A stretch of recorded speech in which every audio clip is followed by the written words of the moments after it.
Welcome to the Tiny Marketing Podcast. I'm Sarah Noel Block, and this show is made for solo consultants who want to get booked out without burning out.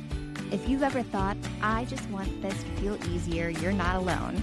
Around here, we focus on simple, sustainable growth that actually fits into your life so growth feels doable instead of overwhelming. Yes, so before we get into results, can you tell me in the audience what the Kolbe assessment is? Yes. So we got to do our 45 seconds worth of science here. So we have 3 parts of your mind.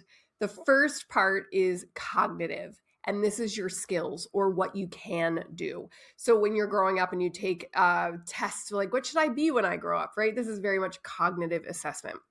So that's great. The second piece is the affective part of our mind, or this is really what is about what we want to do, our personality. And a lot of the tests we're familiar with, Myers-Briggs, Enneagram, human design, there's all these like very fun personality-based assessments. And they're great, but your personality evolves over time. So we can't necessarily use those as consistency to make big decisions like hiring decisions or buying decisions on them, because we're always in this state of evolving. So the third piece of your mind is the conative piece. And this is the part that only the Kolbe assessment is able to measure. It's the only test that measures conation. And what this is about is what you will do. So when you're free to be yourself, this is how you'll make decisions and take action. And it is incredibly reliable. So when we know someone's Kolbe score, we understand fundamentally how they're instinctively wired, how they're going to show up. And so it's a super powerful tool we can use for all kinds of things where the consistency, the steadiness is what we're actually trying to measure for. Okay, so that's interesting. This is like a constant. So this doesn't Absolutely. evolve. And Nope. so for everyone who will be listening when this goes live, Eryn has my results. So we're going to go over those results. I'm super excited about that. But before we do that, I want to hear how you use this assessment for your own clients, because that's how it came up in conversation is this is the first thing I do. So let's talk about that. Yeah. So I like to understand when I'm working with any business owner, or if I'm working with teams of people who need to work together, I want to understand how they're fundamentally wired to show up. And what that helps me know is also where they're going to get stuck, where there's going to be friction, where there's going to be stress. So I always want to know this score, because as somebody who's trained and Kolbe certified consultant, it means something to me when I see these numbers, but it really translates into all the lived experience I've had helping business owners and helping team members get unstuck. And so that's why I need it. It's almost like if I don't have it, I'm flying blind on a mission, right? Like I just really, really need to know so I can do my best work. That makes sense. Okay. So let's talk results. What did mine mean? So you have a 6673 is your profile. And so this is like it's so fun. I love every single profile. But what this tells me is that there is a lot going on for you in the area of gathering information, fitting it into systems, and wanting to take action. And all those things are happening almost simultaneously. So there's this constant loop that's happening of, oh, I have a big idea. Let me do some research. Let me figure out how I'm going to execute it. Oh, I have another big idea. Do some research. Let me figure out how I'm going to, it just sort of cycles around in a way that you probably have like certainly multi-passionate, so many different ideas, things you could do. And it can be really hard to discern which one should get your focus because they're coming so fast in this rapid fire manner. So does that sound right? Yeah, it sounds right. I literally was just talking to my husband about that this weekend. He's like, when are you going to start this like capsule podcast? And I'm like, dude, I already have this, and this project. I will get to it, but so yeah. Right?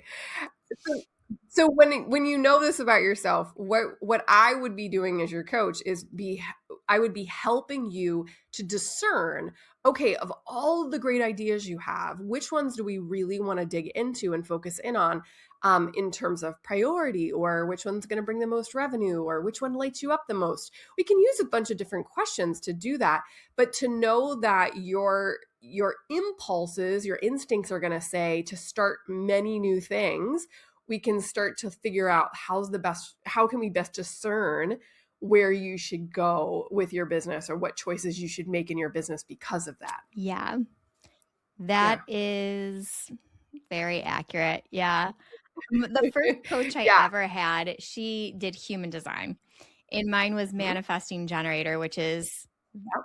that what you just Yeah. Oh, described. absolutely. And I love pairing human design and Colby.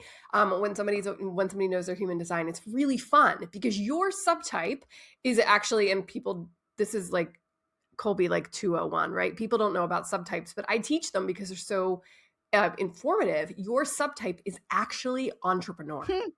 That's this that so it starts with your quick start innovative idea strengths, and then you go to past and figure out what information you need in order to fit it into a system or some kind of a structure so you can launch the thing out into the world.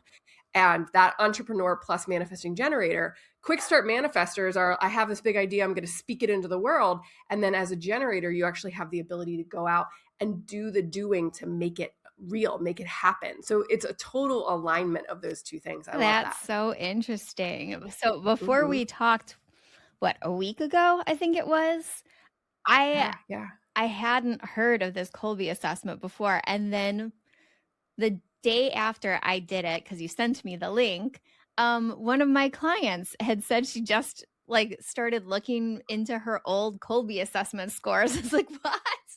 I literally just did that." Yeah, it's really fun. And it's not one of the more well-known assessments. It's because it has a sole, singular, straightforward purpose, and because it's just the part of the brain that people are the least familiar with. So when Kathy Colby kind of discovered this concept of conation or volition and created the assessment to map that, nobody else had done that before. So there's still sort of that lack of awareness around the assessment and how useful it Mhm. is in life and in business. And so I feel like sometimes I'm the marketing advocate out in the world talking about Colby to everybody who will listen to me. Yeah, but it is really interesting, and I feel like everybody loves something that will help them understand themselves better. It's so true. It's so true. Okay. But this one makes it makes it actionable beyond the page, right? So sometimes if you take an assessment, you get in your score back, you're like, okay, but what do I do with Yeah. this? And with Colby, there's so many practical applications that can bring it to life for you right away, depending on what your needs are. So that's one of the reasons I love it. So that's you were saying if you were my coach, the first thing that you would do is go through those ideas and make an assessment. What should I do first? And most of my clients, they're not like me. Where they're like Right. they aren't. Right. Um, but I have had a few, and I'm curious, what is your process to helping someone hone in on what's the first thing I should actually take action? How do I prioritize these ideas? Yeah, I always start with revenue. Revenue is where I begin every conversation, no matter what, if I'm working in corporate or if I'm working with a small business or a medium-sized creative agency, where is the revenue coming from is always my first question. And do we need more revenue right now, or is revenue sufficient and we want to focus somewhere else in the business? Because if we don't have enough revenue, I believe revenue solves every problem. It Yes. creates many new ones, but it fixes everything. So I will always guide somebody towards, let's figure out, do we need a quick cash infusion? Do we need to realign offers in order to have revenue be more predictable and have more of that cash flow core offer? Where do we need to go with that in order to make our revenue stable? Because then our nervous system is stable Yes. or more stable, right? So then we can do other things that might have, more of a systems base or, team building, that type of thing, because our revenue is Yeah, stable. I'm glad you so that conversation I was having with my husband this weekend, I pretty much said the same thing. I was like, I'm prioritizing what brings in revenue first. So this comes first, and that's going to have to be a later project. And so that's fine. So one of the things that you probably experience based on your score, because you are such a high quick start and you initiate in your quick start strength of innovate, many of your clients likely don't have that strength. Their strength is something else in that quick start column. So maybe their strength is to stabilize, to keep things steady, keep the beat, or maybe their strength is to modify, which is to take an idea that they've had in the past and just make some tweaks to it in order to bring it back to life or to reinvigorate it. But because you are innovate, like I am, I lead in the exact same way that you do. I kind of get them to draft off my quick start energy, right? So if we were thinking about, a drafting off of a speed skater or a car in a car race, you're really saying, okay, I'm going to lead with this innovation energy, and you're going to pick it up and follow me. And that's how we get them to start to move on their goals and their dreams, their ideas. Oh, that's interesting. Mm-hmm. Yeah. So how would you go about doing that? How would you help train somebody who feels like really comfortable in steady and just Mm-hmm. stay in the pace to, okay, it's Mm-hmm. time to try something Mm-hmm. new. You're going to have to follow me on this. So this is where your experience is the thing that is what they're part of what they're actually buying when they're working with you. The fact that you've been down these roads and you've done this so many times before, that they're leaning into trusting that you've seen this over and over again. So if they buy and they function more like a high fact finder, they need lots of information to make their buying decision. They're going to want to know more about your experience, because when you ask them to do something hard or scary or that pulls them out of their comfort zone or ask them to move quicker, there's a trust built in because you've had all that experience and they fact find it and sort of tested all of that. And you also have a process and a system that you walk them through. So they're much more likely to trust and then take the leap or take the action, even if it's hard, because you've set the foundation where they know you have their back. Yeah. Yeah. That I feel like I'm talking about my husband more this episode than any other episode, but he's an elementary school principal, and he literally Okay. got these shirts made because he's really big into training teachers how to teach better. Trust the process is what the shirt says. And it's like, I'm taking you through this journey because I've been there. Just trust the process. We'll get to the other side.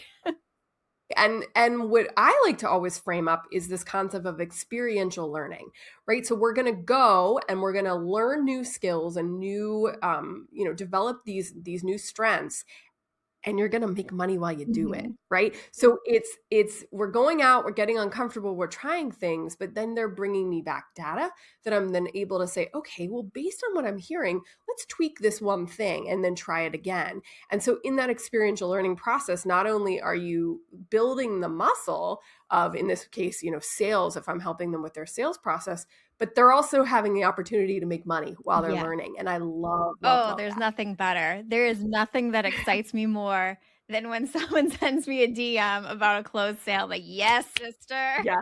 Love that. Okay, so that is such a great point that I just want to highlight and like put a little spotlight on, is that everything that you are learning is an experiment, and the data that you gather will allow you to figure out exactly what needs to be tweaked, because sometimes if something isn't working exactly as you had expected, it's usually something really small. Mm-hmm. Definitely Yeah, true. I've found Definitely like my best coaching experiences as a client have always been where I'm like 99% doing what you already coach, but you can take me that extra 1% that makes all the difference in the world. true. That's exactly it. That's so true. I love thinking about where I can find an expert to take something that's working well and make it better or make it exceptional. I love investing that way, because it's almost guaranteeing results and also making it even more like who I am and more molded to who I am in my process. You've Yeah. experienced it enough to know, like, I know that this general strategy or process works for me. What can I do to make it better? Yeah, Like, I think that's exactly. something that like the listener should consider too when they're trying to figure out who their next coach is or business consultant, whoever their next guide is on their entrepreneurial Mhm, journey. Like, who is doing the same processes in general that you're doing, but can mhm. elevate you? Yep, absolutely. It's really key to have this is really a place where I get pretty passionate about what you what you want to hire when you're looking for that guide or that support. And I think that there are times where we focus on the wrong stuff. We think we need a certain new idea. And really, what we just need to do is refine what we're currently Yeah. working on and make some tweaks to what we're currently doing. So for me, a lot of the time, it's has to do with messaging. It's like my processes are good. The way I teach things, my structures, they're all outstanding. And colleagues who do it the same way I do, I always go, yes, we've got this right.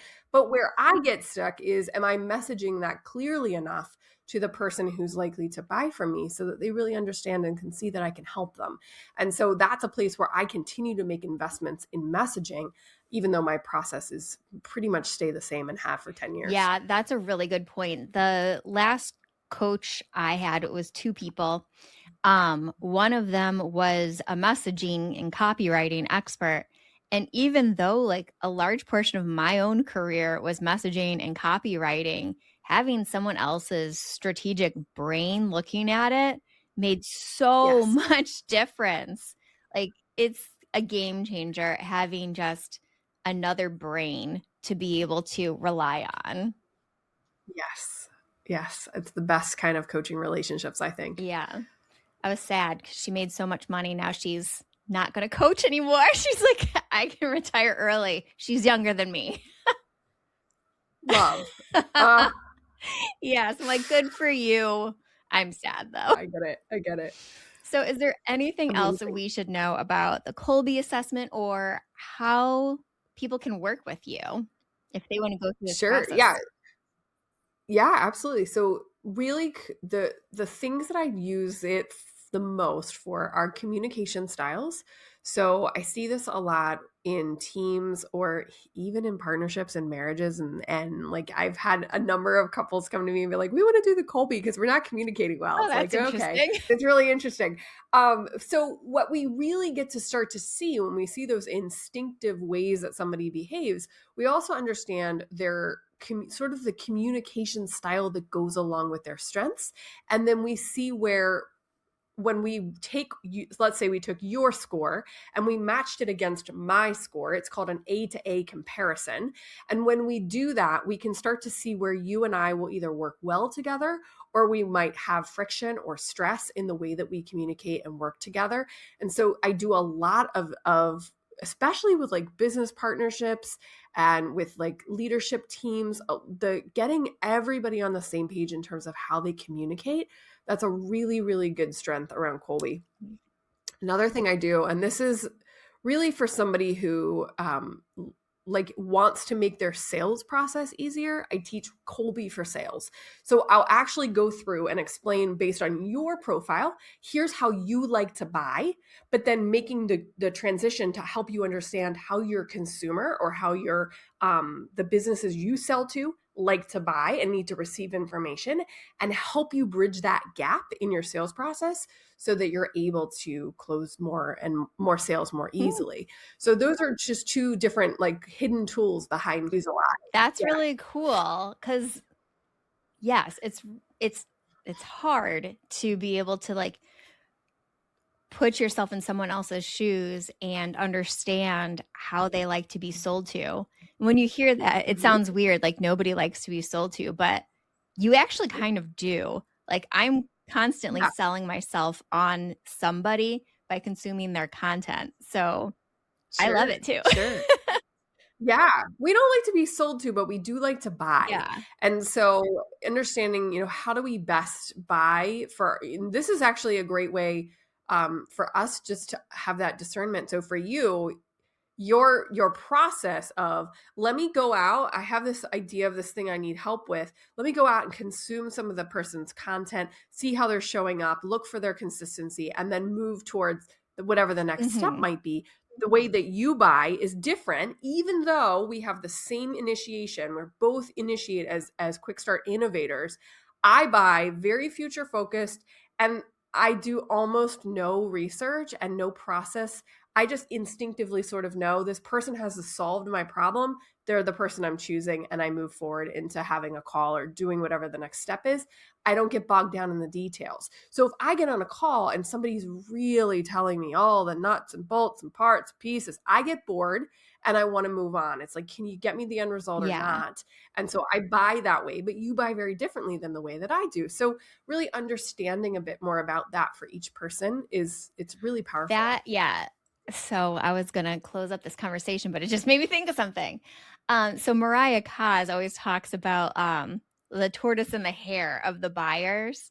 And I am such a tortoise. Like, it takes me years to nurture myself to a point where I'm ready to purchase something from somebody. Yes. You're a hare, absolutely. where you're like, you are the one. Yes, that's exactly true. It's totally true. I love how she teaches that. One of my former clients actually works on her team, and I always love seeing the parallels in the way that I teach it and then the way that she shares it. It's really fun. Yeah. It's like, it's the same concept, but you don't really think about that. And so many people are like, oh, my sales cycle is so long, but is it really? Or do you just have a lot of tortoises right now on your sales pipeline? They might be selling themselves right now. Absolutely. Yeah. There's so much you could dig into with that. That's like a whole masterclass. For real. Well, thank you so much for joining me again. So this will be part 2 of our episode. Absolutely. It was so much fun. Agreed. And if somebody wants to take the Kolbe, there's a couple of different ways to do it. But the way I love to recommend, if you go to erinmorgan.ai/Kolbe, Kolbe, that takes you to my Flowprint formula offer. And that's where you will get a bonus Kolbe credit, in addition to all the other good stuff that's inside of that offer. And it's a great way to learn your score with the extra support that I'll give you based on your... If this episode made things feel a little more doable, I'd love to help you take the next step with the Booked Out Blueprint. It's a practical, low-pressure session to clarify your offers, your marketing, and what actually moves the needle. You can book yours through the link in the show notes. You don't have to figure it out alone.